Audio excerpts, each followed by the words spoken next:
ორგანიზაციები, რომლებიც რეგისტრირებულნია ესტონეთში და მათ შორის საგებია ფრანს აქვს ერთი კონკრეტული მისამართიც, როგორ მიატაკებთ. და ამ პროგრამაში ხა დამიზეს მსოფლიოს ორგანიზაციები და რატომ ხო, უბრალოდ ყოველსა ჩვენ რასაც ხედავთ არის ის, რომ რაზეც საუბრობდა ევროკომისარი ქალბატონი კოსი, რომ ეძებენ გზებს, რომ კანონის გვერდისავლით როგორ მისცენ თამიაწოდონ თანხები მათ NGO-ებს, აი ეს არის ზუსტად ის გზები, რასაც ეძებენ, ზოგი აქამდე ნაპოვნი ქონდათ, ზოგს ახალ სქემებს ალაგებენ. ეს არის კიდევ ერთხელ ხაზგასმით თვითონ, ეს არის საერთაშორისო თაღლითური სქემა საქართველოს კანონმდებლობის გვერდისავლით, საქართველოში პოლიტიკის დაფინანსების და საქართველოს შიდა და საშინაო და საგარეო პოლიტიკაზე გავლენის მოხდენის მცდელობისა. ეს არის ფაქტი და ხედავთ ჩვენ თუ როგორ არის ამაში ჩართული ევროპის სხვადასხვა სტრუქტურები და როგორ ხდება ამ ყველაფრის ხელშეწყობა. მე გუშინაც ვისაუბრე რომ ერთ მისამართზე, ერთ-ერთ რა ვიცი, ხუხულაში, სადაც ფაქტია, რომ იქ არანაირი ოფისი არ არის, ჩვეულებრივად ყალბი NGO-ები რეგისტრირდება, რომელსაც არანაირი კავშირი არ აქვს ესტონეთში არაკომერციულ საქმიანობასთან და ერთადერთი ამ ყალბი NGO-ების დანიშნულება არის იყვნენ ფულის გამტარი საქართველოს კანონმდებლობის გვერდისავლით. მე კიდევ ერთხელ ხაზგასმით ვამბობ, რომ ჩვენ ქართულმა ხალხმა მოგცა მანდატი რომ მოგვეწესრიგებინა, დაგვერეგულირებინა საქართველოში უცხოური ფულის შემოდინების საკითხი პოლიტიკაში. ქართულმა ხალხმა 2024 წლის არჩევნებში მხარი დაუჭირა გამჭვირვალობის კანონს და მან თქვა, რომ საქართველოში არაფერი ესაქმება უცხოურ ფულს ქართულ პოლიტიკაში არაფერი ესაქმება. მნიშვნელობა არ აქვს წარმომავლობას, ეს იქნება რუსული ფული, ეს იქნება გერმანული ფული, ეს იქნება ფრანგული ფული, ესტონური თუ ჰოლანდიური თუ ევროკავშირული. არც ერთ უცხოურ ფულს საქართველოს პოლიტიკაში არაფერი ესაქმება. ეს არის ზუსტად, რაც არღვევს საერთაშორისო სამართლის წესრიგს, ეს არის ზუსტად, რაც ძირს უთხრის მათ შორის ევროკავშირის რეპუტაციას. ამიტომ ახლა მნიშვნელოვანი არის, რომ ჩვენ გავიგოთ თავად ევროკავშირისგან, მისი საელჩოსგან და ევროკავშირის წევრი ქვეყნების საელჩოებისგან გვაინტერესებს, აფინანსებდნენ თუ არა ამ თაღლითურ სქემას ევროპული ფულით. ამ ყალბ NGO-ებს იყენებდნენ თუ არა იმისთვის, რომ გვერდი აერათ საქართველოს კანონმდებლობისთვის და შემოეტანათ პოლიტიკური ფული. კიდევ ერთხელ, მარტივი წესი არსებობს გრანტების კანონით, თუ გინდა შენ უცხო სახელმწიფომ ან ორგანიზაციამ საქართველოში ფული დახარჯო ისეთ საკითხებზე, რომელიც გავლენას ახდენს საშინაო და საგარეო პოლიტიკის ფორმირებასა და განხორციელებაში, კეთილი ინებდა და ქართულ ხალხს კითხე ეს ყველაფერი. რას გვეუბნებიან ჩვენ ბრიუსელის ბიუროკრატები თავისი გამოსვლით, რაც მარტა კოსმა თქვა, რომ გზებს ეძებენ გვერდისავლით და თავისი საქციელით. გვეუბნებიან, რომ მათ არ აინტერესებს ქართული ხალხი და არაპირებენ ქართულ ხალხს კითხონ, რაში დახარჯო ფული. მათ ეს ქვეყანა მიაჩნიათ რაღაც დაქვემდებარებულ მეორეხარისხოვან სახელმწიფოდ, რომელშიც უნდა შემოვიდნენ და რაღაც მისიონერებივით აქ უნდა ძალად თავს მოგვახვიონ თავისი აზრები, არც უკითხონ და ფული ისე უნდა ხარჯონ საქართველოში და კიდევ ერთხელ ეს არის სამწუხარო პროცესი და სწორედ ამის გამოძახილი იყო ის კანონპროექტები, რომელიც დაინიცირებული არის და მე კიდევ ერთხელ განმარტავ, რას ნიშნავს ეს კანონპროექტები, ეს ნიშნავს იმას, რომ ვინაიდან ხედავთ ჩვენ გვერდისავლის სქემებს, ვინაიდან ხედავთ ჩვენ თაღლითურ სქემებს, ვინაიდან ხედავთ ჩვენ რაც თავისთავად უკვე გულისხმობს, რომ არის მავნე განზრახვები საქართველოსთან დაკავშირებით, იმიტომ რომ ფაქტია, რომ ესე იგი რაღაცა დასამალი აქვთ და ფარულად აკეთებენ ამ ყველაფერს, ამისთვის საკანონმდებლობა უზრუნველყოფს, რომ შესაბამისი რეგულაციებით ყველა კეთილი ინებოს და ქართულ ხალხს თხოვოს ჯერ თანხმობა ამ ფულის თანხმობაზე. მე კიდევ ვიტყვი, რაც შეეხება ამ სქემებს, ეს ერთი სქემა იყო მხოლოდ, როცა უცხოეთში რეგისტრირდებოდა ყალბი ორგანიზაციები, როგორც ფულის გამტარი ორგანიზაციები, აქ რა თქმა უნდა კითხვები ისმის, რომ ხომ არ ხდებოდა ფულის გათეთრება, ხომ არ ხდებოდა გადასახადების დამალვა, ხომ არ ხდებოდა შავი ფულის ტრიალი, ეს ყველაფერი რაც როცა ასე თაღლით რუს სქემებს ასე ვთქვათ აწყობ და ამხელა ენერგიას თამაში, რა თქმა უნდა ეს კითხვები წარმოეშვება და მეორე სქემა კიდე და ეს თქვი გუშინ ახაც გავიმეორებ, ეს გახავთ თავად უცხოური ამ შემთხვევაში არა ყალბი არამედ ნამდვილი უცხოური ორგანიზაციების, ფონდების, დონორული ორგანიზაციების საქართველოში არსებული წარმომადგენლობების გამოყენება, რითაც ფაქტობრივად გამოყენება იმისთვის, რომ ისინი მათ პირდაპირ ხარჯონ პოლიტიკური ფული. კერძოდ იმ გზით, რომ გრანტის ხელშეკრულებებს სხვა სათაურები დაარქვან და არ ვიცი, რატომაც შტერები გონიათ, მე მგონი ქართული ხალხი შტერი გონიათ, რომ ამას ვერ ხედავთ და ვერ ხვდებით.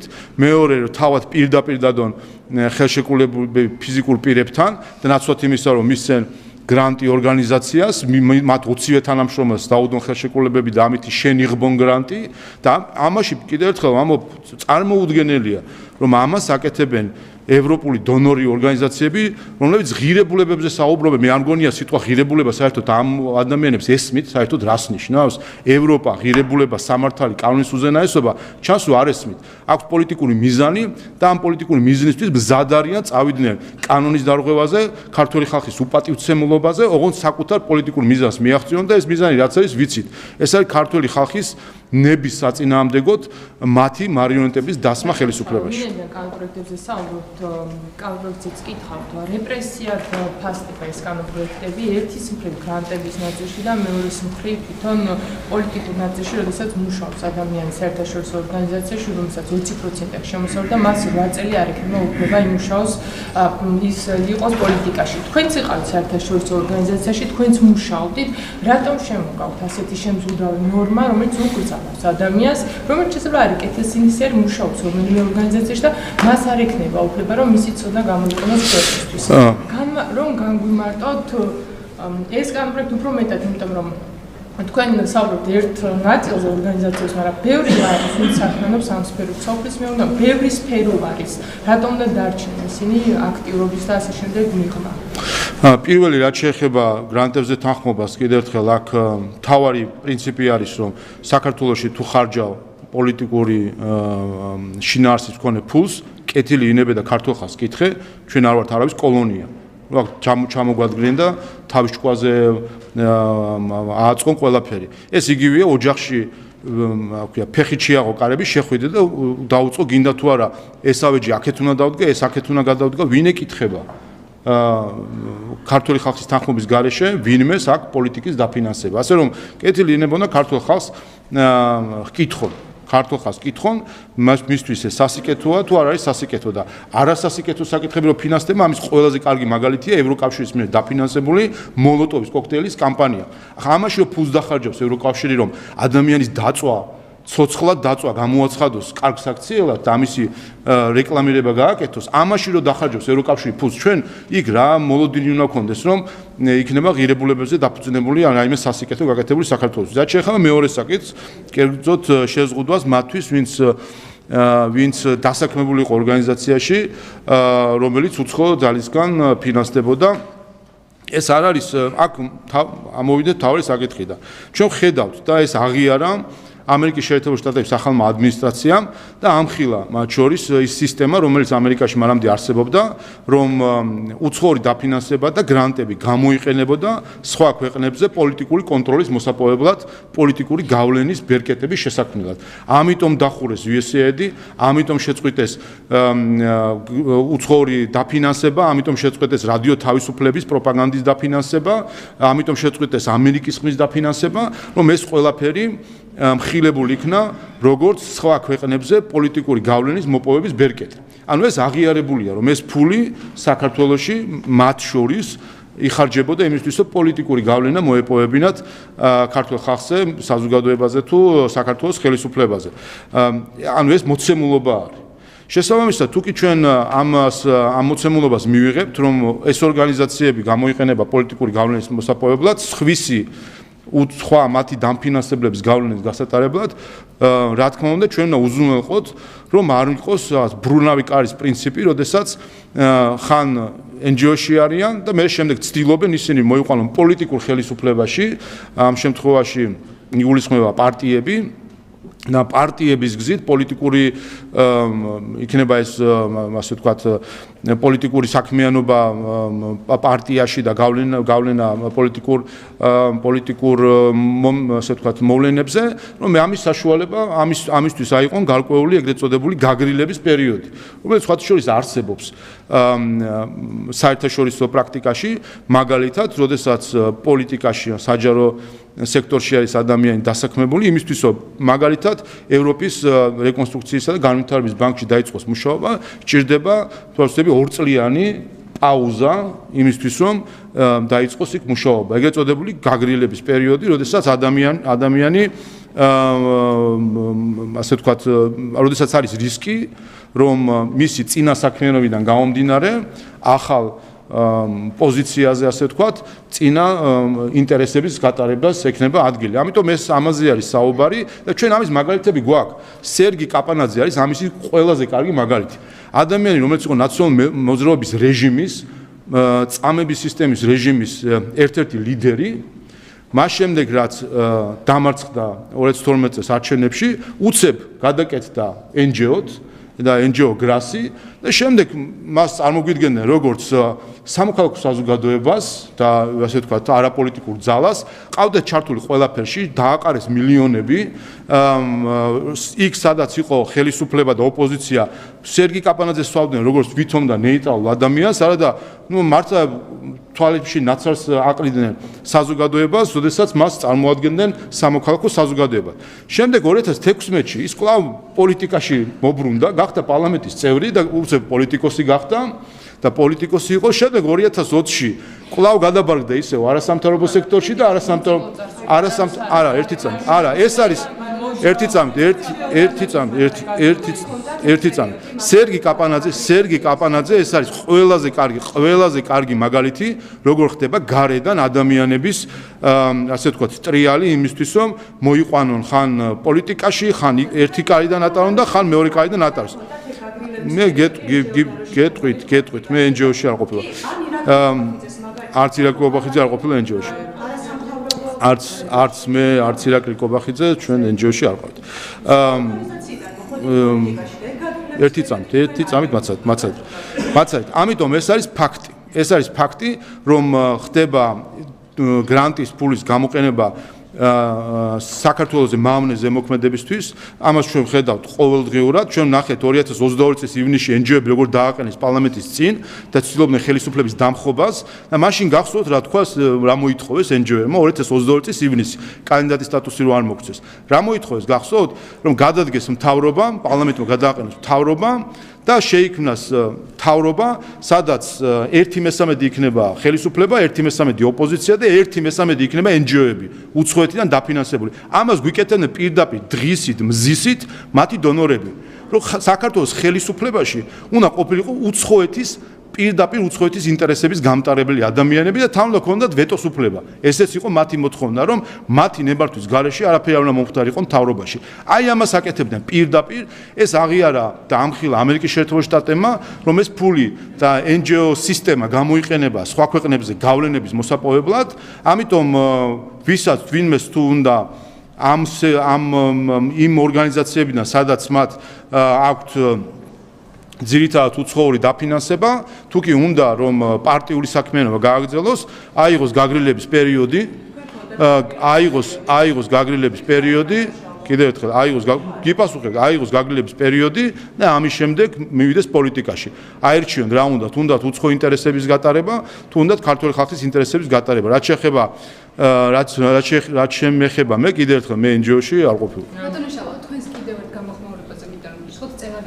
თქვენ შარშან მაისში მიმართეთ ევროკავშირის ელჩს და გქონდათ ერთადერთი მოთხოვნა, რომ დაეგმო მათ მიერ დაფინანსებული პირების მხრიდან ჩადენილი ძალადობა, ზისის კამპანია, თუმცა პასუხად როგორც თავად ამბობთ, მიიღეს დუმილი. დღესაც ახსენებთ ელჩს, რომ ამის შემდეგ იყო 4 ოქტომბერი და აბსოლუტურად იგივე პროცესი. რას ნიშნავს ეს დუმილი და რას ნიშნავს მათი მხარდაჭერა? ეს პირდაპირ ჩემი აზრით ეს პირდაპირ აჩვენებს რომ ეს არის გამიზნული პოლიტიკა საქართველოში ძალადობისთვის სულის ჩადგმის.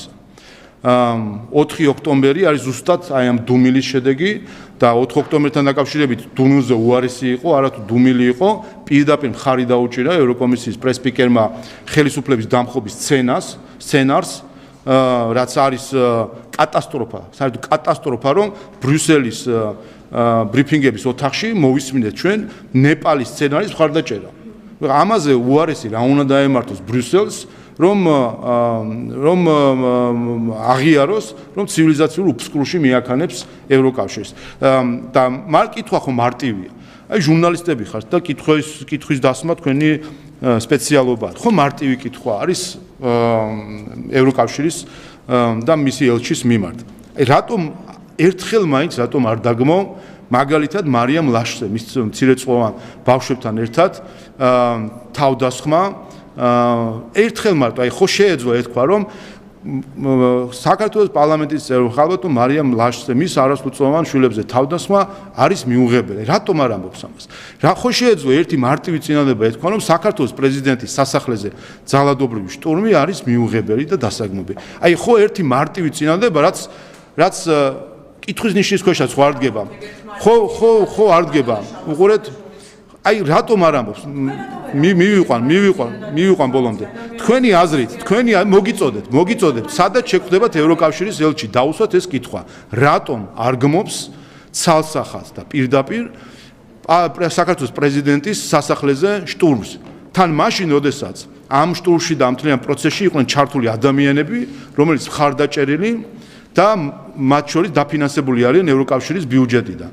და პასუხი მარტივი არის. იმ მომენტში, როგორც კი ევროკავშირის ელჩი იტყვის, რომ პრეზიდენტის სასახლეზე ძალადობრივი შტურმი არის მიუღებელი, იმ მომენტში ის ადამიანები, რომლებიც ამას ევროკავშირის დროშით აკეთებენ, მათ გამოაცლის ბრიუსელის ლეგიტიმაციას.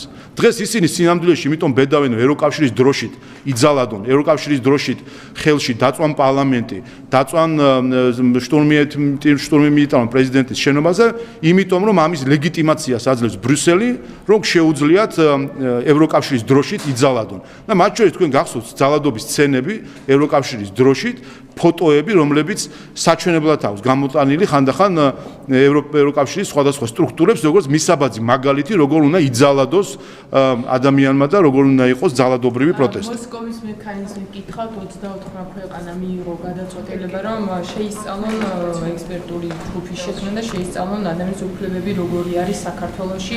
ამ მექანიზმის გამოყენება ისეთ ქვეყნებში მოხდა, სადაც ადამიანის უფლებები მკვეთრად ირღვეოდა საქართველოს კონტექსტში ეს რას ნიშნავს და განცხადებაში წერია, რომ საქართველოს მთავრობამ უნდა ითანამშრომლოს, აპირებთ თუ არა თანამშრომლობას და მათი ეჭვების თუ არგუმენტების თქვენი არგუმენტების წარდგენას, იმიტომ რომ ადამიანის უფლებების მიმართულებით ისინი ხედავენ ქვეყანაში პრობლემებს, საუბრობენ, რომ გაუარესებული არის მდგომარეობა. ეს კიდე ერთი მორიგი მაგალითია იმისა, როგორ ხდება სხვადასხვა ორგანიზაციის გამოყენება ქართულ ხალხზე თავდასხმისთვის, ქართული ხალხის დაშინებისთვის, იმისთვის, რომ დაიმორჩილონ ქართული ხალხი. ეს არის სწორედ ასეთი ინიციატივების მთავარი мотиваცია, ეს არის მეგობარი აქტები, რეზოლუციები ევროპარლამენტში, პასეში და ასე შემდეგ სხვადასხვა ქვეყნების პარლამენტებში. ეს არის ერთი და იგივე მეთოდი ქართული ხალხის დაშინების მცდელობისა. მაშინ, როდესაც ღია კარს ამტვრევენ. ჩვენ ყოველთვის ვამბობთ, რომ მზად ვართ დიალოგისთვის, მზად ვართ იმისთვის, რომ ნებისმიერ საკითხთან დაკავშირებით ნებისმიერი კითხვას პასუხი გავცეთ. ამის საპირისპიროდ ჩვენ ხედავთ ბრიუსელის მხრიდან დაბლოკვას ყოველგვარი დიალოგისა და ხედავთ თქვენ, რომ ასე ვთქვათ, გაბუტულ პოზაში არიან ჩასულები და ამიტომაც არიან სადაც არის დღეს ბრიუსელი, ამერიკის შეერთებული შტატების სახელმწიფო მდივანი კაია კალას რომ არ ხვდება, აი ასეთი არაკვალიფიციური პოლიტიკის გამო, რაც მათ შორის საქართველოსთან დაკავშირებით ყველაზე კარგად ჩანს, რომ ასე ვთქვათ, მუქარას და შანტაჟს ამჯობინებენ დიალოგს და საუბარს, აბსოლუტურად არაევროპული ქცევას და აბისი გამოვლინებაა საბოლოო ჯამში ასეთი ასეთი სახის გადაწყვეტილებები. კიდევ ერთხელ ეს აჩვენებს რომ არის სურვილი საქართველოს მოსახლეობის და ქართველი ხალხის შანტაჟისა და დაშინების და ზეწოლისა. ჩვენ არაფერი არავისთან დასამალი არ გვაქვს. კიდევ ერთხელ არსებობს კითხვა, რომელზეც პასუხი არ გვაქვს, არასდროს საკითხი, რომელზეც არ შეგვიძლია საუბარი. კიდევ ერთხელ გავიმეორებ ამ ტრიბუნიდან, ცოტა ხნის წინაც ვთქვი, რომ ის საძაგელი სიყალბე, რომელიც BBC-მ გამოაქვეყნა საქართველოს სახელმწიფოსთან დაკავშირებით, თითქოს პირველი მსოფლიო ომის ქიმიური ომის დროინდელი ქიმიური იარაღი გამოიყენა საქართველოს ხელისუფლებამ, რომელიც აღმოჩნდა, რომ საქართველოს ტერიტორიაზე ეს ნივთიერება საერთოდ ისტორიულად ნამყოფიც კი არასდროს არ არის და ბრიტანეთში მოიკითხონ ქიმიური იარაღის შექმნაც და გამოყენებაც, ამჯობესი იქნება და ეს სიყალბე ამ სიყალბესთან დაკავშირებით გამოძიების შემდეგ პრემიერ-მინისტრმა თქვა, თუ კი არის რაიმე კითხვა, აგერ არის გამოძიების მასალები, მზად ვართ ნებისმიერ რელევანტურ საერთაშორისო ინსტიტუციას მივცეთ შესაძლებლობა გაეცნოს. კიდევ ერთხელ გავიდა ერთი კვირა ბოლო დროით და თქვენი აზრით რამდენმა მიმართა ამ საკითხზე საქართველოს ხელისუფლება? ნული, არავი. რატო? იმიტომ უნდა ჩამოვიდნენ, ნახონ და მე კოხორასი არ იყოს, უნდა თქვან რომ ჩვენ ყოფილვართ არასწორებია.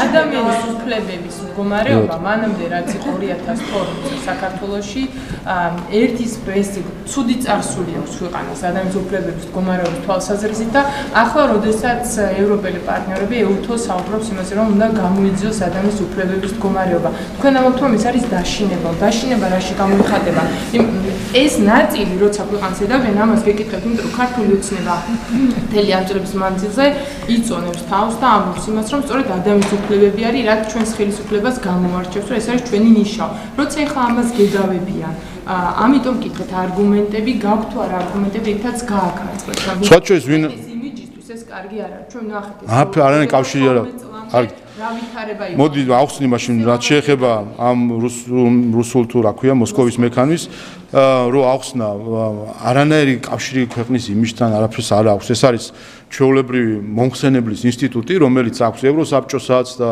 სხვა ინსტიტუტებსაც გაეროს ადამიანის უფლებების მომხსენებლები არსებობს ეს არის მომხსენებლის ინსტიტუტი რომელიც შემდეგ შეადგენს საკუთარ ანგარიშს მოსაზრებებს და რეკომენდაციებს ეს არ არის არც გამოძიება, არც სასამართლო, არც სავალდებულო რაიმე შინაარსის შედეგები, რომელიც აქვს. ეს არის ჩვეულებრივი ფაქტების შემსწავლელი მისია, ასე ვთქვათ. ან ანგარიში მომხსენებელი, ხო, რაც არის მაგალითად ევროსაბჭოში არის ასეთი სადაც არის მუდმივი მომხსენებლები არიან გაეროში, მუდმივი მომხსენებელი არის ევროსაბჭოში, EU-თოში ამ შემთხვევაში ეს მექანიზმი არის მათ შორის, რომელიც არის კიდევ ერთხელ არანაირი კავშირი რაღაც ასე ვთქვათ, ეს არის საერთაშორისო სამართლებრივი ინსტრუმენტი, ეს არის ასე ვთქვათ, მოკვლევა საკითხის, ანალიზი, რომელსაც მოყვება ამ ასე ვთქვათ, მომხსენებლის ანგარიში, რომელიც არის სარეკომენდაციო ხასიათის.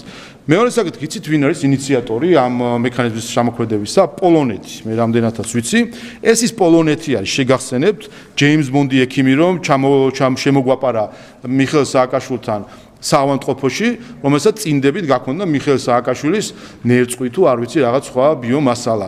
აი ეს ის პოლონეთია, ის პოლონეთის ხელისუფლების მიერ წარმოგზავნილი სპეც რაღაც აგენტისავით მოქმედი ექიმი რო იყო. აი თავის დოზე უნდა გამოგვეძიებინა ის რაც საქართველოში მაშინ მათ მოაწყეს სპეცოპერაცია ჩვეულებრივი და თქვენ რა გონიათ იმის მიზანი იყო რომ რაიმე კვლევა ჩაეტარებათ იმის მიზანი იყო შეექმნათ ასე ვთქვათ გარკვეული სცენარი რომ თითქოს გამოიტანეს რაღაც მასალა და შემდეგ იმ კვლევაში იქ აღმოაჩნდნენ რკინებს, ტიტანიუმებს და კამიტებს მიხეილ სააკაშვილის ორგანიზმში და შემდეგ ეთქვათ რომ ეს სინამდვილეში იქ მფარულად მოპოვებული მასალა არის. აი ამას გვიკეთებდა პოლონეთის მაშინდელი ხელისუფლება. ერთი, მეორე, შეგახსენებთ რომ დღემდე პოლონეთის ხელისუფლების წარმომადგენლები არიან, ვინც წამების სისტემის შექმნას სააკაშვილის გვერდში მდგომები არიან. დღეს პოლონეთის მოქმედი პრემიერ-მინისტრი ტუსკი, გახდათ სახალხო პარტიის თავმჯდომარე, რომელმაც ცარიელი სკამი დადგა მიხეილ სააკაშვილის წარწერით სახალხო პარტიის კონფერენციაზე და სიტყვით გამოვიდა წამების სისტემის შექმნასთან და ტუსკის მთავრობა დღეს რაიმე ადამიანის უფლებებზე საუბრობს, როდესაც მათი მეგობარი არის საქართველოში წამების სისტემის შექმნელი მიხეილ სააკაშვილი და ამ ტუსკის ხელისუფლება საქართველოს დღევანდელ ხელისუფლებაზე რაიმე ძვირს ამბობს ადამიანის უფლებასთან დაკავშირებით, ასე რომ ადამიანის წამების სისტემის შექმნელების ძმაკაცებისგან და მეგობრებისგან ჩვენ რა თქმა უნდა ადამიანის უფლებებთან დაკავშირებით შენიშვნებს ვერ მივიღებთ. კიდევ ერთხელ ტუსკი გახლავთ ის ადამიანი, რომელმაც წამების სისტემის შექმნას სააკაშვილი გამოაცხადა დემოკრატად სახალხო პარტიის ყრილობაზე დაუდგა ცარიელი კარი და მას დიდი რამბები მიუძღვნა. ასე რომ ასე ღირებულებით პრობლემების მქონე ხელისუფლება, რომელსაც იცით რომ ამერიკის შეერთებული შტატების ხელისუფლებასთანაც პრობლემები აქვს მათ და ხედავთ ატყობთ ალბათ აკვირდებით პოლონეთის საგარეო საქმეთა მინისტრის მიმართ როგორი დამოკიდებულება აქვს ამერიკის შეერთებული შტატების დღევანდელ ადმინისტრაციას. აი ამ ასეთი ხელისუფლების ინიცირებული არის ეს, რომ კიდევ ერთხელ აჩვენებს, რომ რა თქმა უნდა ესეც ადასტურებს, რომ ეს არის პოლიტიკური ინსტრუმენტი საქართველოს წინააღმდეგ, იმისთვის რომ მუდმივად აქ მისცენ საკვები რადიკალებს, რომ სალაპარაკო ქონდეთ თემა, კიდევ ერთხელ ეს ის ქვეყანა არის ეს ის ხელისუფლება არის, ვინც წამების სისტემის შემქმნელის მეგობარი არის და მისი თანამებრძოლი არის და იზიარებს, ესე იგი, ამით იზიარებს მათ შორის პასუხისგებლობას საქართველოს ციხეებში სააკაშვილის დროს შექმნილი წამების სისტემის. მაგალითად წეღანი საუბრეთ, რომ ალბათ ვიცით, რომ რამდენმა დავით მომართაო, მაგალითად საქართველოს მთავრობას BBC-ის საკითხს, რომ გაეცნოს გამოძიების შედეგებს. მე უშუალოდ EUTOS-თან დაკავშირებით მინდა გკითხო, დავუშვებთ თუ არა, რომ საერთაშორისო საგამოძიებო მისია ჩამოვიდეს საქართველოში, ანუ მიმართულებით უშუალოდ ითანამშრომლებთ თუ არა მათთან და რეკომენდაციების ხასიათი აქვს ვახსენებ, მაგრამ ვალდებული ვართ როგორც წესი, რომ ეს რეკომენდაციები შევასრულოთ, იმიტომ რომ EUTOS წევრი ქვეყანა ვართ.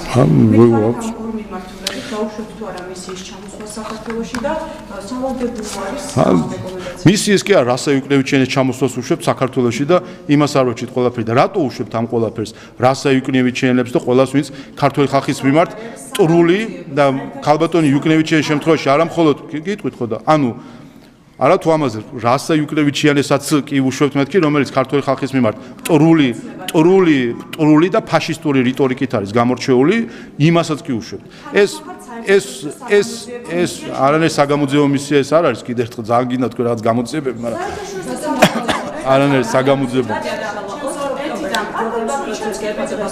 გისმენთ დავუშვებთ თუ არა საერთაშორისო საგამოძიებო ვის გულისხმობთ მოსკოვის მექანიზმის ხო თუ რამე სხვას გულისხმობთ ევროდირი არ არის უცხო სავალდებულოდ შესაძლებელია იმიტომ რომ ჩვენ EUTOS წევრი ქვეყანა ვართ ამ კითხვაზე რომ მე ამიტომ მოგეცით განმარტება ეს არის ასე ვთქვათ მომხსენებლის ინსტიტუტი ან ინსტრუმენტი რომელიც სხვადასხვა საკითხზე მოქმედებს სხვა შორის მაგალითად ესტონეთმა თვითონ ამოქმედა თავის თავთან მიმართებაში 90-იან წლებში ეს ინსტრუმენტი რომ ამბობთ ეს რაღაც ასე ვთქვათ დიდი საკითხი არის ანუ ესტონეთმა თავის თავთან დაკავშირებით ამოქმედა რაღაც შესწავლილი მისია მისთვის რომ რაღაც დასკვნა სჭირდებოდა სავარაუდოდ კიდევ ერთხელ ეს არის მომხსენებლის ინსტრუმენტი EUTOS-ი რომელიც სწავლობს რომელიც შემდეგ ადგენს ანგარიშს რომელსაც აქვს კიდევ ერთხელ სარეკომენდაციო ხასიათი იგივეა რაც არის სხვა სარეკომენდაციო ხასიათი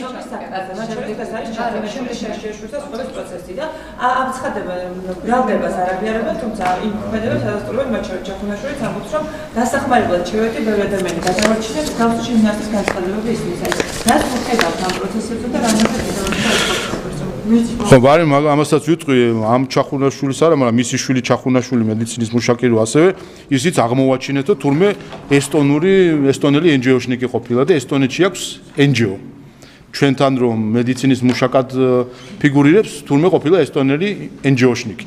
აი კითხვა არის, რაში ჭირდება BBC-ს ყალბი თუ ცულის წამებელი რეპორტაჟის ერთ-ერთ მოწმეს, რაში ჭირდება ესტონეთში NGO. რა თანხები მიედინება საიდანმე და გითხრა აგვიხსნას ერთი შემთხვევით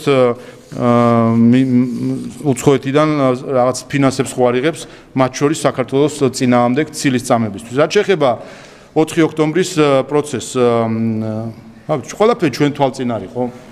ჩვენ თვალწინ არ ხედავდით, რომ გვიანოსებდნენ ნეპალს.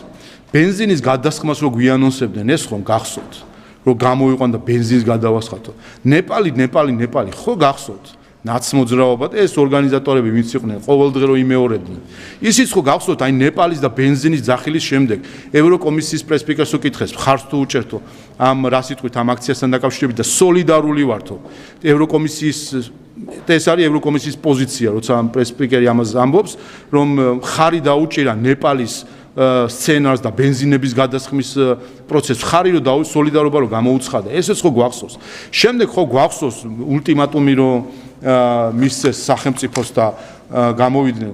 ხო გვახსოვს რომ თქვენს მორჩა ეხლა ხელისუფლება ჩვენია, დაასახელეს რამდენიმე თანამდებობის პირი, ჩემი ჩათვლით და გასცა პაატა ბურჯულაძე, ჩემი და სხვათა დაკავების ბრძანება. ხო გახსოვთ ეს ყველაფერი, ხო? ეხლა ამის შემდეგ რომ მოუწოდესო, წავიდეთ ეხლა და პრეზიდენტის სასახლის გასაღები ჩავიბაროთო.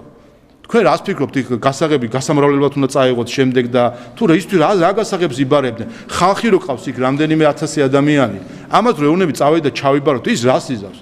მივა იქ და მიღება ჩაბარების აქტს შეაწუდის, რომ ხელი მოგვიწერეთო? აი ეს არის ზუსტად რაც კიდევ ერთხელ წააქეზა, თვალი დაუხუჭა და სოლიდარობა გამოუცხადა ამას ბრიუსელმა. და დღეს ჩვენ ხედავთ, ცდილობენ ახლა ააგორონ კამპანია ხელისუფლების დამხობის მცდელობის დაკნინების შესახებ, მათ მიერ დაფინანსებული ორგანიზაციების, აი ამ სამი გოჭის ხუხულაში რო არის ტალინში დარეგისტრირებული საერთაშორისო გამჭვირვალობა, ყალბი, ასე ვთქვათ, ანგარიშების შედგენით და მაგრამ კიდევ ერთხელ ეს ხო ყველაფერი ჩვენ თვალწინ ხდებოდა. ამ მედიცინის ამ კონკრეტულ მუშაკზე ვერაფერს გეტყვით. ახლა ეს დავინახეთ, ადამიანი გადასული და ამბობს, რომ სამედიცინო დახმარებას უწევდიო. ნუ იცით რა არის? ამ ადამიანი რომ საკუთარ თავს პატივს არცემს, გავიგე. ის რომ მის გვერდში მყოფებს პატივს არცემს, ესეც გავიგე. მაგრამ ხა ქართველი ხალხი რომ შტერი ვგონი ვართ ამ კონკრეტულ ადამიანსაც. ეხლა ჩვენ უნდა დავიჯეროთ, რომ ის იქა, რა ქვია, სამედიცინო ჩანთი დარბოდა ეხლა იქ და ხელოვნურ სიტყვას უკავშირდებდა ვიღაცებს, ნუ ეხლა მართლა შტერები ხო არ ვართ აქ რა. ამიტომ კიდევ ერთხელ ყველაფერი დაფიქსირებული არის რამდენიმე ტელევიზიის კამერებზე, მათ შორის ერთ-ერთი ტელევიზიის, ახლა ვიხსენებ რომელი იყო, ჟურნალისტი პაატა ბურჭულაძეს ხელით რო ეხმარება ღობეზე გადასვლის, ეს კადრებს ხო კარგად გასვოთ, ხო კარგად გასვოთ, მოძებნეთ და ნახავთ როგორ ხელი როგორ შეაშვა. ამიტომ უყურეთ, ეს ამ ყველაფერს თქვენ თვითონ ხედავთ, თქვენ ხო იქ იყავით, თქვენი თვალით ხედავდით, თქვენი თვალით ნახეთ როგორ შეიჭრნენ საქართველოს პრეზიდენტის რეზიდენციის ტერიტორიაზე. თუ კი აი მისი სითამამე ეყოთ, ახლა ეყოთ იმის სითამამე, რომ პასუხი აგონ ამისთვის. ასე არის. უნდათ ხო ხელისუფლების დამხობა და რევოლუცია. რომ გაიმარჯვებდნენ, მე ერთი მეორეს დაასწრებდნენ, ვინ იყო იქ, ვინ რა გააკეთა, ვისაც წვლილი ჰქონდა. დამარცხდნენ ამ საქართველოს წინააღმდეგ ღალატში და ეხლა ერთმანეთს ასწრებენ, რომ თქვა რომ მე რა შუაში ვარ, იქ შემთხვევით აღმოჩნდი, გასაღები, მეგონა რომ გასაღებს გამომაწვდი და სახელმწიფო დაცვად მეტი სხვა იქ არაფერი არ მინდოდა, სამედიცინო დახმარებას უწევდი, ასპირინი მივაწოდე, აი ამ დონეზე არის დაცული. სამარცხვინოა რომ აი ამას ეყრდნობა დღეს ბრიუსელი საქართველოში ხელისუფლების შესაძლებლად ამ ასეთ ადამიანებს ეყრდნობა. შემდეგ ფასების რეგულირების ნაწილზე მინდა რომ გითხოთ, როდის იქ რეალურად მოსახლეობას შეყავთ სამიმართულებით, ვიცით რომ რამდენიმე დღეში უკვე კომისია უნდა შეიქმნას და პარლამენტი როგორი მუშაობს. ჩვენ კოლეგებთანაც და ვიცით რომ ჩვენი სურვილი არის გულისხმობ ამ შემთხვევაში ქართული ოცნების ფრაქციას რომ ბატონმა შოთა ბერეკაშვილმა უხელმძღვანელოს ამ კომისიას და გუშინ დავანონსე კიდევაც რომ კომიტეტის გადასაწყვეტია, თუმცა ინიციატორი ფრაქციის წინადადება რომ 14 კაციანი კომისია იყოს, სადაც 7 იქნება ქართული ოცნებიდან, 3 ხალხის ძალიდან, 3 საქართველოსთვის ფრაქციიდან, 1 ევროსოცები. ჩვენ სამშაბათს დადგენილებით შევქმნით კომისიას, შემდეგ არის პროცედურული საკითხები, პირველი სხდომა და ასე შემდეგ, რაც ფიქრობ რომ 4 შაბათს მოისწრება, ასე რომ 5 შაბათიდან უკვე შეუძლია ამ გრაფიკს თუ მივუყვებით, შეძლებს კომისიას სრულფასოვნად მუშაობის დაწყებას. იქნება კომისია 3 თვის ვადით და მთავრობასაც ასეთი გრაფიკი აქვს დაანონსებული, რომ აპრილის ბოლომდე იმუშაოს და ჩვენც პარალელურ რეჟიმში ვიმუშავებთ. ჩვენ ეს იყო, იცით რომ არის პრემიერის ინიციატივა და მათ შორის პრემიერის მოწოდება იყო, რომ პარლამენტსაც განეხილა საკითხი, რომ საპარლამენტო ფორმატიც შეგვექმნა ამ საკითხებისთვის, ამიტომ რა თქმა უნდა მთავრობასთან თანამშრომლობით ჩვენ ვიმუშავებთ ამ საკითხზე. ის მიგნებები, რაც სამთავრობო კომისიაში იქნება, თხოვთ რომ გაგვიზიარონ, მათ შორის ის პროცესი, რაც სამთავრობო პროცესი არის უფრო სამუშაო დახურული რეჟიმი, პარლამენტი კი იძლევა შესაძლებლობას, რომ ეს იყოს ღია, საჯარო პროცესი. რაც შეეხება შედეგებს, ვნახოთ რა იქნება შედეგები. ჩვენ კარგი სიგნალი ის არის, რომ ხედავთ, რომ თავად მეწარმეების მხრიდან არის ასე ვთქვათ განწყობა, რომ მართლაც რაღაც არ არის სწორედ ჩვენ სისტემაში და იმ ფასებში, რომელსაც ჩვენ დახლებზე ვხედავთ, სად არის გამოწვევები, სად არის ასე ვთქვათ ხარვეზები მთლიან ამ ჯაჭვში, იმ ჯაჭვის, რომელიც საბოლოო ჯამში დახლზე ფასად გადაიქცევა, ამას შევისწავლით ზუსტად და საზოგადოებასთან ერთად ვნახავთ, სად რა არის შესაძლებელი. ამას ყველა ვნახავთ. ჩვენ წინასწარ მზა რეცეპტები არ გვაქვს, ამიტომაც არის კომისია და მოკვლევა ხდება საკითხის. საზოგადოებასთან ერთად იქნება ეს ყველაფერი, რასაც ერთად შევთანხმდებით საზოგადოებასთან ერთად, ზუსტად ისე მოვიქცევით. იქნება რაიმე რეგულაცია მისაღები, პრაქტიკა შესაძლებელი თუ ასე შემდეგ. განათლების რეფორმაზე მინდა რომ გითხოთ, გუშინ მიღებულმა გადაწყვეტილებამ გარკვეულ ნაწილში გამოიწვია პროტესტი გულისხმობ ორი უნივერსიტეტის გაერთიანებას. ერთი რომ შეგვიფასოთ ზოგადი კონცეფცია განათლების რეფორმის, რასაც გარკვეული განმავლობაში ჰქონდა საზოგადოების ინფორმაცია და მეორე, აი თქვენ თანამდებობებს მაგათად გითხებათ, რომ საკუთარ ცნობილი აქტივისტები მონაწილეობდნენ გუშინ უნივერსიტეტთან პროტესტში, აქაც ხომ ახედავთ გარკვეულ რისკებს, რომ საკითხი ცოტა პოლიტიკურ ჭრილში გადავიდეს, სადაც ხშირად ხედავთ. უბრალოდ ყოველისა ჩვენ და ეს რეფორმა ასეც დაანონსდა, უმაღლესი და ზოგადი განათლების რეფორმა, რომელიც იქნება ისტორიული რეფორმა საქართველოს განათლების სისტემისა, რომელიც თვისებრივად შეცვლის სასკოლო და უმაღლეს განათლებას საქართველოში და ჩვენ იმაზე კი არ იქნება საფიქრელი ჩვენს ახალგაზრდებს, რომ წავიდეს საზღვარგარეთ და როგორმე სხვაგან ისწავლოს, არამედ მათ ადგილზე საკუთარ საზოგადოებაში, მათთვის ნაცნობ სოციალურ გარემოში ექნებათ შესაძლებლობა მიიღონ უმაღლესი სტანდარტის სასკოლო და უმაღლესი განათლება. და ეს არის ის მიზანი, რომელიც ჩვენ დავპირდით ჩვენს ამომრჩევლებს და მოქალაქეებს და ამას მივახცევთ აუცილებლად. შესაბამისად, სწორედ ამ მასშტაბების შესაბამისი არის ის გადაწყვეტილება, რომელიც გუშინ იყო გახმოვალებული განათლების მინისტრის მხრიდან, თბილისის სახელმწიფო უნივერსიტეტის ტექნიკური უნივერსიტეტის გაერთიანებასთან დაკავშირებით. უპირველეს ყოვლისა მე მინდა თბილისის ორივე უნივერსიტეტის თითოეულ პროფესორს და სტუდენტს ჩემი პატივისცემა დაუდასტურო, ყველას ვისაც შეიძლება ჰქონდეს გულწრფელი კითხვები ამ საკითხთან დაკავშირებით, ყველას თითოეულს გაეცემა ამ კითხვას პასუხი და თქვენ ხედავთ, რომ განათლების მინისტრი ამ მხრივ აქტიური არის, თქვათ, სხვადასხვა ჯგუფებთან შეხვედრის ხვით, პრემიერ-მინისტრი პირადად არის ჩართული და ყველა კითხვას თუ კი რაიმე არსებობს გულწრფელი კითხვა, ამას გაეცემა პასუხი. ეს ერთი. მეორე, ჩვენ ასევე ვნახეთ, ასე ვთქვათ, ნახეთ ის ჩვეულებრივი ეჭვმიტანილები, რომლებიც როგორც წესი ამ დროს თავის ემოციური კრიზისები ეწყობათ ხოლმე და ეწყებათ ხოლმე და ასე ვთქვათ ყოველ რაღაც ასეთ ნებისმიერ საკითხს იგებენ საბაბად, რომ დაიცალონ ზიზღისგან. და გუშინაც ეს ვიხილეთ ზიზღის და სიძულვილის მთელი კასკადი, რომელიც მოედინება ამ ადამიანებს. ამ ადამიანებს ჩვენ ვერაფერს ვერ უშველეთ. ეს ადამიანები არიან, საკუთარი ემოციური დაზიანების ბაბში არიან ჩაკეტილები, რომელსაც მნიშვნელობა არ აქვს რა მოხდება და ბევრი მაგალითი შეგვიძლია გავიხსენოთ, სადაც ყველანაირ საკითხზე, უბრალოდ ეს არის ემოციურად დაზიანებული ხალხია, რომელსაც ეს აქვს საბაბი, ტრიგერი, რომელსაც უბრალოდ მე ეწყებათ ავტომატურად ზიზღის და სიძულვილის ფქვევა.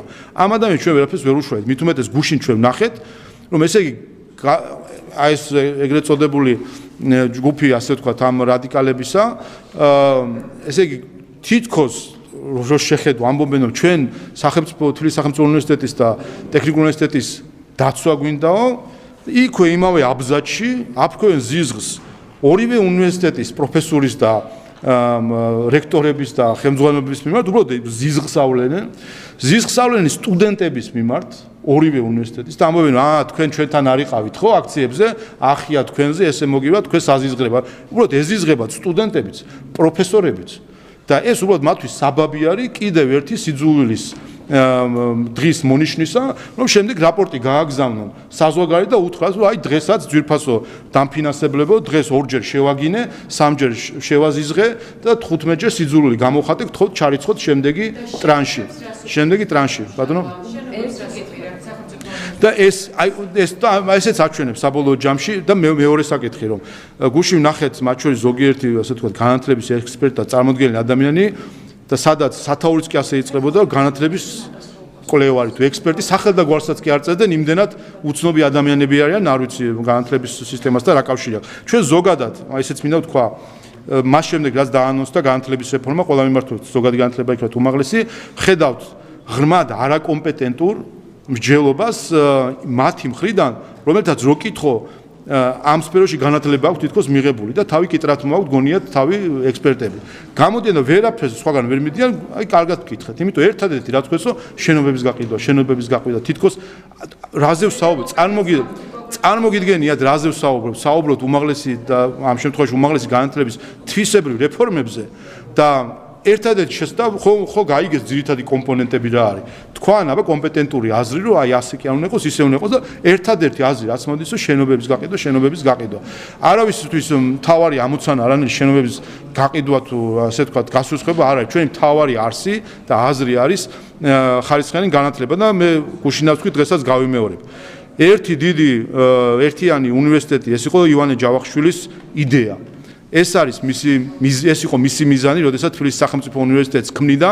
თბილისის სახელმწიფო უნივერსიტეტშივე შეიქმნა ტექნიკური მიმართულების ფაკულტეტი და შემდეგ უკვე ბოლშევიკების დროს, როდესაც ივანე ჯავახიშვილი გამოაგდეს თსეუდან, მიაბრუნეს და დაახვედრეს ისეთი გარემო, რომ მიბრუნებას გადაყვა საბოლოო ჯამში ივანე ჯავახიშვილი, შემდეგ შექმნეს ცალკე დააყვეს, დაანაწევრეს იმისთვის, რომ მეტი კონტროლი ქონოდათ აკადემიურ პერსონალზე თუ ასე შემდეგ. ამიტომ სინამდვილეში ყველა ვინც კი კეთილსინდისი არა დაფიქრდება, ყველა მიხვდება რომ ეს მხოლოდ სასარგებლო არის ორივე უნივერსიტეტისთვის, იმიტომ რომ ჩვენ ამით გვექნება თბილისის სახელმწიფო უნივერსიტეტი, ერთიანი უნივერსიტეტი, სადაც ამ მიმართულებების მიხედვით, როგორც ტექნიკური მიმართულებებით, ისე ჰუმანიტარული მიმართულებებით იქნება უმაღლესი დონის განათლება და რა თქმა უნდა ამ რესურსების ერთიანი კონცენტრაცია თვისებრივად ახალ შესაძლებლობებს გაუხსნის ყველას, აკადემიურ პერსონალსაც და გუშინ თქვა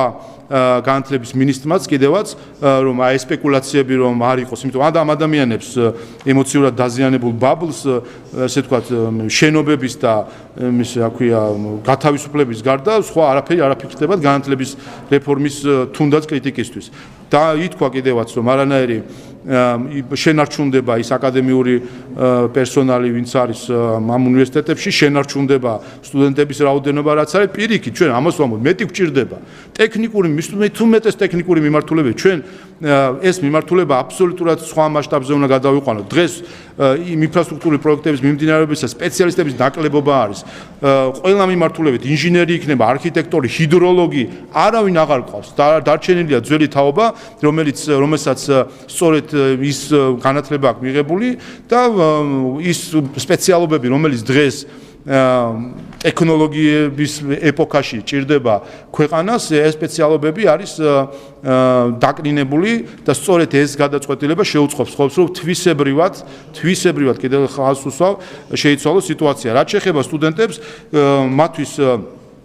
მათთვის არაფერი იმ ხრივ არ იცვლება, რომ ეს იქნებიან ერთი დიდი უნივერსიტეტის სტუდენტები, რა თქმა უნდა ეს მათთვის ყველასთვის იქნება უფრო განსაკუთრებული ხაზგასასმელი და ამიტომ კიდევ ერთხელ ყველას ვისაც გულწრფელი კითხვები აქვს, ყველასთან ვზათვართ უპასუხო. უმუშევრობის დონე რომ არის ერთი ამას შეიძლება უმუშევრობის მაჩვენებელი ერთი დონემდე არის გაუმჯობესებული. და მონაცემები უნდა გითხოთ. მაჩვენებელი 2010-2012 წლებში იყო 20% შეადგენდა, ხოლო 2012 წლის შემდეგ კი უმუშევრობის ეს მაჩვენებელი არის ამ შემთხვევაში გაუმჯობესებული. როგორ არის თქვენი მხრიდან ეს კვლევის შედეგი? რა თქმა უნდა, ეს არის შედეგი იმ ეკონომიკური პოლიტიკისა, რომელსაც საქართველოს ხელისუფლება აწარმოებს. ეს არის შედეგი იმისა, რომ ჩვენ მივყვებით ჩვენს ეროვნულ ინტერესებს და არა ბრიუსელის ინტერესებს. კიდევ ერთხელ ხაზს უსვა. ჩვენ რომ დაგვეჯერებინა ბრიუსელისთვის, არა თუ დღეს დასაქმების ზრდა იქნებოდა და უმუშევრობის კლება იქნებოდა. დღეს ჩვენ ვიქნებოდით ეკონომიკურად დანგრეული ქვეყანა. პირდაპირ ეკონომიკურად დანგრეული ქვეყანა, ჩვენ რომ დაგვეჯერებინა იმისთვის, რასაც ბრიუსელი ჩვენგან მოითხოვდა. და შეგახსენებთ, რას მოითხოვდა, ჩვენ უბრალოდ ჩვენ ფეხში გაგვესროლა ტყვია, იმით რომ ჩაგვეკეტა ყოველგვარი ვაჭრობა რუსეთთან, იმიტომ რატომღაც გაიღვიძა ერთ დღეს ბრიუსელმა, რომელიც მანამდე ნავთობს, გაზს ყველაფერს იღებდა რუსეთისგან და რესეთ გადატვირთვა ჰქონდათ რუსეთთან და ყველა ჩვენი ომის შემდეგ ყველაფერი დაალაგდნენ და არანაირი პრობლემა არ ჰქონდათ. ერთ დღეს გაიღვიძა ბრიუსელმა და თქვა, რომ არა, ეხლა რუსეთი მტერია და ქართველები ახლა დაკეტეთ ვაჭრობა, არ შემოუშვათ რუსი ტურისტი, დახვდით ბათუმში გემებს და გახსოვთ მაშინ ელჩებიც კი ჩაერთვნენ იმაში, რომ კი გააგდეთ აქედან ტურისტები, რუსი ტურისტი აქ რა უნდა. აი ამისთვის რომ დაგვეჯერებინა, რასაც ჩვენ გვეუბნებოდა ბრიუსელი, დღეს ჩვენ ვიქნებოდით ეკონომიკურად დანგრეული ქვეყანა. აი ასეთი რეკომენდაციები და რჩევები ბჭყალებში მოდიოდა ბრიუსელიდან, რომ დაგვეჯერება დანგრეული ქვეყანა. შესაბამისად, აი ამას დაუჯერა მოლდოვამ და მიიღო, რაც მიიღო, ეკონომიკური ვარდნა 2022 წელს, ნულის გარშემო ეკონომიკური ზრდა ამის შემდეგ, იმიტომ რომ დაუჯერა ბრიუსელს და არ დაუჯერა საკუთარ მოსახლეობას და საკუთარ ეროვნულ ინტერესებს. ასე რომ ეს არის შედეგი, აი ეს არის სხვაობა ეროვნულ ხელისუფლებასა და ვასალურ ხელისუფლებას შორის. სწორედ ამიტომ ის საქართველოს ოცნებას ხმა 2022 წელს საქართველოს მოსახლეობა რომ მათ ინტერესებს მივდებთ და ვიცავთ და არა ბრიუსელის ამა თუ იმ კომისრის ინტერესებს, რომელიც შემდეგ აღმოჩნდება ხოლმე გუშინავს თქვი მართლმსაჯულების კომისარი რეინდერსი, რომელიც კორუფციაში იქნა მხილებული ადამიანი, რომელიც 2022 წელს, როდესაც თავმჯდომარე გავხდი, პირველი მეორე ვიზიტი იყო ჩემი ერთ-ერთი პირველი თავმჯდომარის რანგში მოკლედ ბრიუსელში და მასაც შევხვდი და წინ მედგა და ჭკუას მასწავლიდა როგორ უნდა იყოს მართლმსაჯულების სისტემა და რა კანონები უნდა მივიღოთ და აღმოჩნდა რომ ამ ადამიანს მილიონი უდევს იქა რა ქვია სეიფში. ასე რომ აი ასეთი ადამიანი დაგვეჯერებინა ხო ამ ადამიანისთვის მაშინ. ამიტომ არის ასე თქვა წმინდა ძროხად გამოცხადება ბრიუსელის და მისი ბიუროკრატების, რომელშიც მილიონები ჩაყარეს იმისთვის, რომ ბრიუსელი გამختارიყო რაღაც რელიგიის ქურუმად, ასე თქვა და მათი სიტყვა უნდა ყოფილიყო კანონი და შეუმცდარობის პრინციპი უნდა ყოფილიყო მათი სიტყვის მიმართ. აი ასეთ დროს, რა თქმა უნდა, ჩვენ ზუსტად აი ამ შედეგების დროს ხვდებით, რომ კიდე კარგი ბრიუსელს არ დაუჯერეთ. რა მოხდებოდა, რომ მაშინ ხელისუფლებაში ყოფილიყო ნაცმოძრაობა, აი ეს NGO-ების ხელისუფლება ყოფილიყო, ხო თითოეულ ამ ყველაფერს ხო ჩაკეტავდნენ საზღვარს. ხო თვითონ ამბობდნენ, ჩაკეტავდნენ საზღვარს, შეწყვეტდნენ ვაჭრობას. საქართველოს გახდებოდა ჩიხი ყველაფრისთვის და საქართველოს ეკონომიკურად იქნებოდა დანგრეული. აღარაფერს ვამბობ, რომ ეს იყო გარანტირებული გზა ომისკენ. აი ეს არის რატომაც 2024 წელს და 25 წელსაც ქართულმა ხალხმა სწორი არჩევანი გააკეთა. რა სიტყვით დანაშაულის გახსნის მაჩვენებელი რომ მაგარია 70% შეადგენს შინაგან საქმეთა სამინისტროს მონაცემები არის ეს.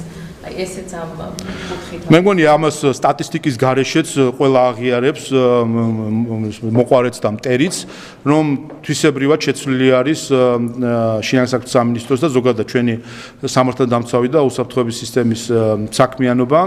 შეცვლილი იმ ხრივ რომ კონცენტრირებული არის იმ განსაკუთრებულ გამოწვევებზე, რომელიც ჩვენს საზოგადოებაში არის დანაშაულებრივი ხრივ, უპირველეს ყოვლისა არის ნარკოდანაშაული და ხედავთ რომ სამწუხაროდ ჩვენთან პენიტენციურ დაწესებულებაში განთავსებულ პირთა რაოდენობაც კი გაიზარდა. ჩვენ იცით რომ ამნისტიებით თუ შეწყალებებით მათ შორის გამოცხადებული ქონდა რომ გვინდოდა შემცირება რაოდენობის, მაგრამ რას იზავთ ახლა, როდესაც ამდენი ნარკომოვაჭრე ტრიალებს, მათ შორის უცხოეთიდან შემოსულები როგორც ჩანს ხოლმე, ნამდვილად ჩანს ხოლმე, ყველას მიეხედება როცა ეს არის სხვა გამოსავალი არ არის ამიტომ ნარკოდანაშაულები არასრულწლოვანების გამოყენებით ჩადენილი დანაშაული და თქვენ ნახეთ გუშინ წინ იყო თუ არ ვცდები დიდი ჯგუფი დააკავა შინაგან საქმეთა სამინისტრომ და მინდა მათ მადლობა გადაუხადო იმიტომ ეს ჩანს რომ იყო ძალიან რთული დაფარული სქემა როდესაც დასრული სრულწლოვანი ადამიანები იყენებენ არასრულწლოვანებს მათ ჩაადენინებენ დანაშაულებს იმისთვის რომ შემდეგ ისინი პასუხისმგებლობის გარეშე რჩებიან და ჩართული იყავთ დანაშაულების სქემაზე და სწორედ იმის გამო შინაგან საქმეთა სამინისტრომ სპეციალური ყურადღება მიაქცია ამას, სპეციალური ღონისძიებები ტარდება ამ სქემების გამოსავლენად, ნახეთ გუშინ წინ უკვე პირველი შედეგი დიდი ჯგუფის დაკავებისა და დარწმუნებული ვარ, აქაც ამ ხრივ თვისებრივად შეიცვლება მდგომარეობა, ვინაიდან ამ დაკვირვებებიდან, რომელიც მათ შორის შინაგან საქმეთა სამინისტრო გვიზი არის რამდენიმე ჯგუფი, რომელიც ამ ხრივ მუშაობს და მინდა კიდევ ერთხელ მადლობა გადაუხადო სამართალდამცავ ორგანოებს, რომლებიც მათ შორის ასე კოორდინირებულად მუშაობენ. ბატონო, შეიძლება მეც რომ რამდენიმე რამდენიმე ამ კანონების შესახებ კანონთან დაკავშირებით მინდა რომ გითხრათ, აი რა არის თქვენი მთავარი მიზანი ქართული ოცნების? არის თუ არა თქვენი მიზანი ის რომ არასამთავრობო ორგანიზაციების წარმომადგენლები იძულებული გახდნენ რომ წავიდნენ ემიგრაციაში და უცხოეთიდან განახორციელონ საკუთარი საქმიანობა, როგორც მოხდა რუსეთში, როცა რუსეთიდან გაიქცნენ არასამთავრობო ორგანიზაციები და უცხოეთიდან მუშაობდნენ უკვე.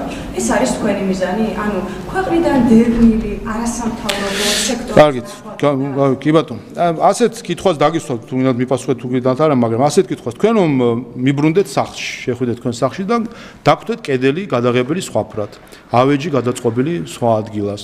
და რომ მოიკითხოთ რომ რა კი მაგრამ რა მოხდა, არ ყვეთ, და მე აღმოჩნდა თქვენი მეზობელი, თქვენ და დაუკითხავთ, შევიდა თქვენ სახლში. იქ თქვა რომ იცი ეს ფერი არ მოგწონს, კედელზე სხვანაირი ფერად შეღება, ავეჯი გადააწყო. რას თქვა რა იქნება თქვენი ემოცია?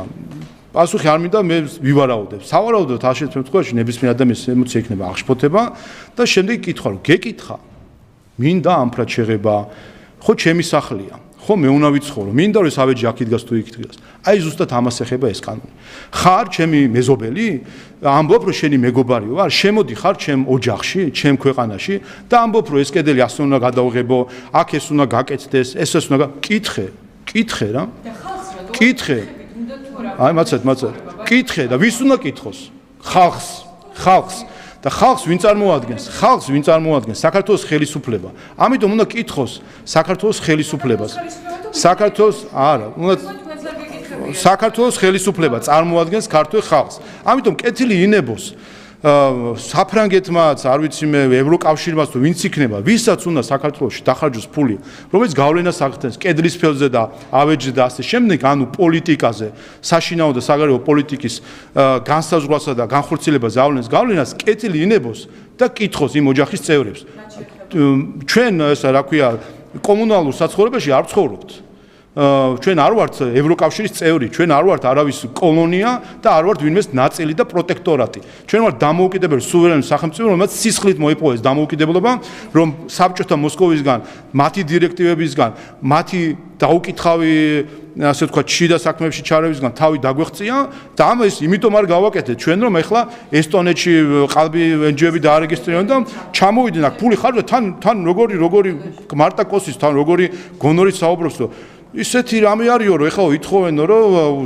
ხალხისგან თანხმობა გქონდესო და ჩვენო ვეძებ გზასო რომ ისე შევიდეთო იმ ოჯახშიო რომ რაღაც ფანჯრიდან შევძვრეთ რაღაცნაირად ისე რომ არ ვკითხოთ და ჩვენ ჭკუაზე მოვაწყოთ იქაურობა და რატო ვინ ეკითხება ევროკომისარს საქართველოს მოწყობას ჩვენ და დაუკითხავთ ამიტომ მიზანი არის მარტივი მიზანი არის არა თქვენ რო ნახოთ თქვენს კი ბატონო თქვენ რო ნახოთო თქვენს ბინაში თქვენმა მეზობელმა თქვენ და დაუკითხავთ რაღაცა შეგება თქვენი მიზანი სხვა მეზობელი გააქციოთ მიზანი გაქვთ რომ გაიქცნენ არა თქვენი მიზანი ხო არ იქნება რომ თქვენ რო ნახოთ რომ თქვენმა მეზობელმა კაი ბინა არ იყოს და ავიღოთ სოფლად ადგილი და დაბარა თქვენი მაქვია ნაკვეთი თქვენ და დაუკითხავთ თქვენი მიზანი სხვა რომ გააქციოთ თქვენი მეზობელი თქვენი მიზანი რა აუხსნათ რომ კითხე მინდა თუ არ მინდა აფრად შეღერო თუ არ მინდა რომ მინდა რომ დაბარო თუ არ მინდა დაბარო კითხე ამას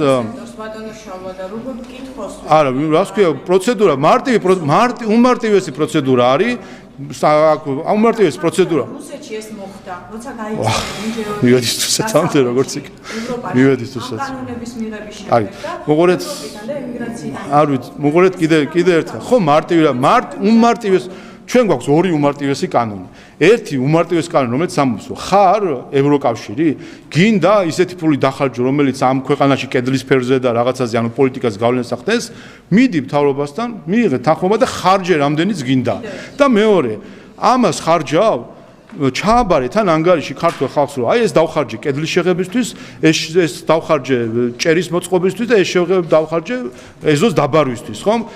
ორი მარტივი საკითხი არის და აქ ხო კითხვა მარტივია, რატო არ უნდა მარტაკოს, რომ კითხოს ქართულ ხალხს? რატომ არ უნდა?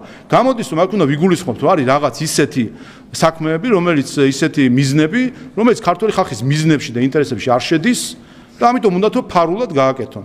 ასე რომ გთხოვთ ისარგებლოთ ამ ასოციაციით.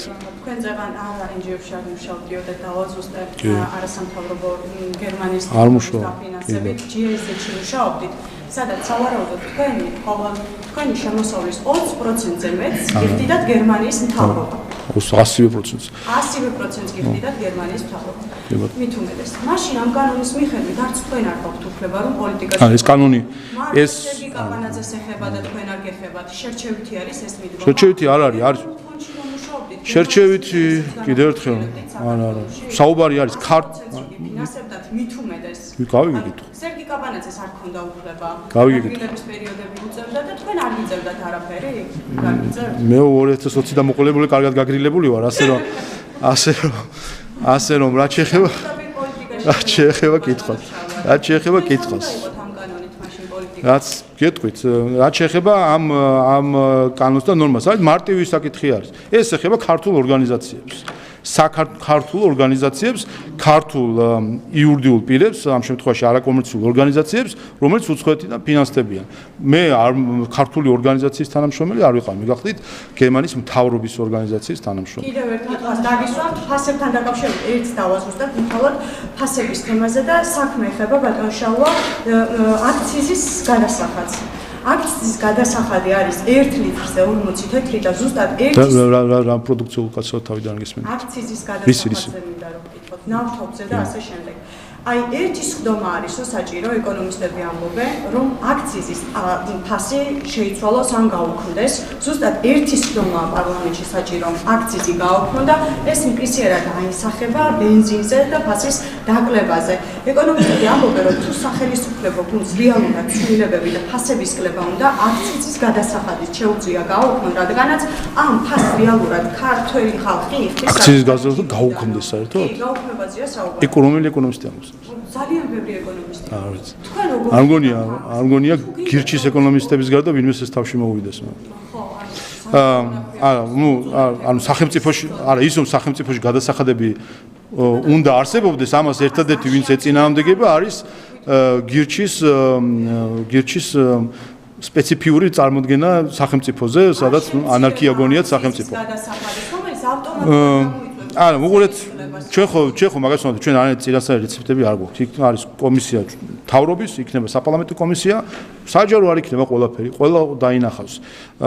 რა არის ფასწარმოქმნის ჯაჭვში, სად რა ხდება, ამაში გავერკვეთ და მე რა დაუშლის ვინმე ისევ მაღალი ფასი შეინარჩუნოს მაგალითად. და ის მოგებად დაიტოვოს, რამე დაუშლის, ამ შემთხვევაში თუნდაც ბიზნეს რომ გადასახადი რაღაც თუ მოაკლდება, ის გადასახადი მე იმაში კარგად დაიხადოს რომ სკოლები აშენდეს და ავტობანი, არამედ თვითონ მოგებაში წავიდეს. ვიღა დაუშლის არაფერი. ამიტომ ეს გამოსავალი ასე ავტომატურად არ არის. კომისია, ამიტომ არის კომისია, ამიტომ იქნება საჯარო განხილვა და ყველა ერთად. თქვენ აზრსაც მოვისმენთ, მოსახლეობის აზრსაც მოვისმენთ, ყველა ერთად ხო შევხედავთ. ყველა ამ ყველაფერს გავაანალიზებთ და მივართ საერთოდ დასკვნამდე სად რა შეიძლება, სად რა არ შეიძლება. შეიძლება პირველი ეხება დებატებზე პრემიერის ინიციატივას. მზაობა არსებობს, მაგრამ ეხლა თავად კითხვა რჩება, ისთან დაჭდება დებატებში, იმიტომ რომ ოპოზიციის ნაწილი ამბობს, რომ მოსამართლე ინიციატივას ნაწილი მზადებს. თქვენ ისთან წარმოგიდგენიათ დებატები და რა თქმა თავარი კითხვა არის რა საკითხებზე ან რა ტიპის დებატი წარმოგვიდგენია. ჩვენ როცა ვსაუბრობთ, გვინდა რომ თავის დროზე გარედან დავალებით რადიკალებმა ჩაკეტეს ყოველგვარი დისკუსია და ეს ფაქტებით მტკიცდება, რომ მათი ჩაკეტილია დისკუსია, თუნდაც გავიხსენოთ 2024 წლის ძალადობრივი აქციები, როდესაც პრემიერ-მინისტრს შესთავაზა საჯაროდ მედიით მისი და ჩემი მონაწილეობით და მეორე მხარეს ნებისმიერი ადამიანის მათი წარმომადგენლის მონაწილეობით დებატი საკითხთან დაკავშირებით, იმ თაღლითობასთან დაკავშირებით, რაც მაშინ აკადრეს ქართულ ხალხს, რომ თითქოს ჩვენ რამე შევაჩერეთ მოლაპარაკების და იცით, რომ მაშინ ორმა ადამიანმა გამოთქვა მზადყოფნა და იმ წამსვე ჩახსნეს. იმ წამსვე გარედან დიდი ალბათობით ალბათ ჩახსნეს ამ დებატებს. რატო? იმიტომ არანაირი დისკუსია არ უნდა იყოს. უნდა იყოს, რა ქვია, სლოგანების ყვირილი და ისტერია და უნდა იყოს ყვირილი და არა დისკუსია, ისტერია და არა აზროვნება. და ამიტომაც არის, რასაც ხედავთ, ხომ, ამ ადამიანებს უბრალოდ საბაბი მიეცი, რომ ზიზღი გამოვალონ და იყვირონ. ამიტომ ჩვენი მიზანი არის შესაბამისად, რომ იყოს საგნობრივი დისკუსია. ალბათ თქვენ ხვდებით ახლა ვის აქვს ერთი მხრივ უნარი და ცოდნა საგნობრივი დისკუსიისთვის და მეორე პოლიტიკური მზაობა საგნობრივი დისკუსიისთვის.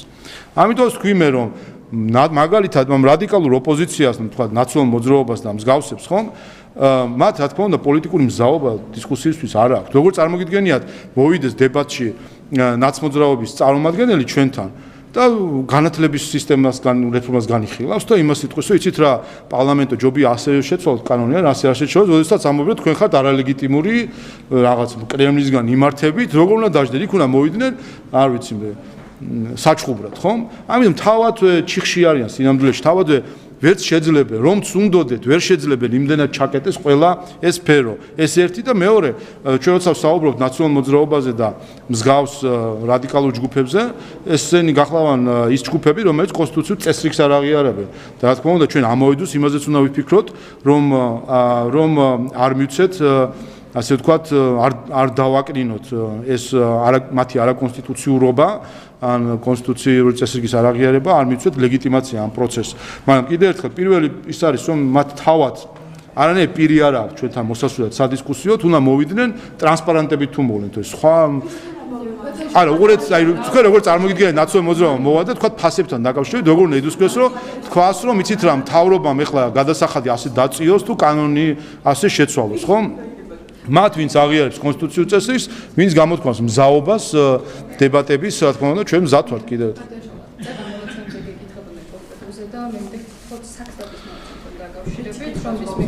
წინაწლის შესაბამის პერიოდთან შედარებით რეალური შიდა პროდუქტის მოცულა 7.2% აღემატება. ის შედეგია ეს მონაცემები. რასთან დაკავშირებით ბოდიში, რომელზე საქსტატის რაზე? კი, ხო, ნუ მე წეგანაც ვისაუბრე ამაზე ეკონომიკური დასაწყისად შეეხება. ჩვენ ვართ ამ მხრივ ლიდერები რეგიონში ხო ვართ და ევროპის მასშტაბითაც ლიდერები ვართ ეკონომიკური ზრდით მაჩვენებლებით. მათ შორის აი სულ ბოლო ასე ვთქვათ მოვლენები, როდესაც ევრობონდები საქართველოს მიერ განთავსებული, კიდევ ერთხელ რამდენჯერმე გაზრდილი არის მოთხოვნა, დაწეული არის საპროცენტო მოთხოვნა ევრობონდებთან დაკავშირებით, რაც ადასტურებს, რომ ნდობა ქართული ეკონომიკის მიმართ არის გაზრდილი. და ეს ნდობა როა გაზრდილი, შესაბამისად აისახება შემდეგ ეკონომიკური ზრდის მაჩვენებლებზე. და კიდევ ერთხელ ხას უსვამ ორი ფაქტორი უწყობს ხელს ეკონომიკური ზრდას. პირველი სწორი ეკონომიკური პოლიტიკა საქართველოს ხელისუფლების და სწორი აქცენტები ეკონომიკაში, ეს ერთი რაც უზრუნველყოფს და მეორე რომ არ უჯერებთ ბრიუსელს. ყოველი დღე, როდესაც არ უჯერებთ ბრიუსელს, ჩვენ ეკონომიკურად მივდივართ წინ. ყოველი დღე, როდესაც დაუჯერებთ ბრიუსელს, ჩვენ ეკონომიკურად წავალთ უკან. ბატონო შალვა, შემთხვევას დაგიწყოთ, თუ შეიძლება ფსიქიკური ჯანმრთელობის რეესზე გითხავთ. ბოლო პერიოდში სულ უფრო ხშირად საუბრობენ უფლებადამცველები და ფსიქიატრები, რომ აი ეს რეესტრი, რომელსაც ზედამხედველობას გაუწევს შინაგან საქმეთა სამინისტრო, რეალურად იქნება დაბრუნება ამ ეგრეთ წოდებული საბჭოთა პრაქტიკის, სადამსჯელო ფსიქიატრიის და ეს შეიძლება ქართულმა ოცნებამ გამოიყენოს ოპონენტების წინააღმდეგ და ამავდროულად დღე-დღეზე შედის ზუსტად იდენტური კანონი რუსეთშიც ძალაში. არის თუ არა ეს რეპრესიის აქტი იარაღი, როგორც საუბრობენ იურისტების დიდი ნაწილი. ხო, ნუ ავიც, ანუ ყველა ნებისმიერ ადამიანი, ვინც დისკუსიაში არგუმენტად შემოდის რუსეთის ძახილით, აპრიორი ეს ადამიანი მიმაჩნია არასერიოზულად. რატო მიმაჩნია, იცი რომ ეს ხო პირდაპირ ხაზს უსვავს, რომ სინამდვილეში არგუმენტი არ აქვს. იმისთვის რომ რაღაცა გააძლიეროს და აჩვენოს რომ რაღაცა ბუასთან გვაქვს საქმე, რუსეთი უნდა ახსენოს. რუსეთების ხსენებები რო არის საჭირო, ამ ადამიანს უპირველეს ყოვლისა აჩვენებს ასეთი ეგრეთ წოდებული ექსპერტების არაკვალიფიცირებას. ეს ერთი აპრიორი, ვინც არ უნდა იყოს არაკვალიფიციური, როგორც კი აი რუსეთს რომ მიამბავს, აჩვენებს რომ ეს საერთოდ პოლიტიკური ანგაჟირება. ეს ერთი, მეორე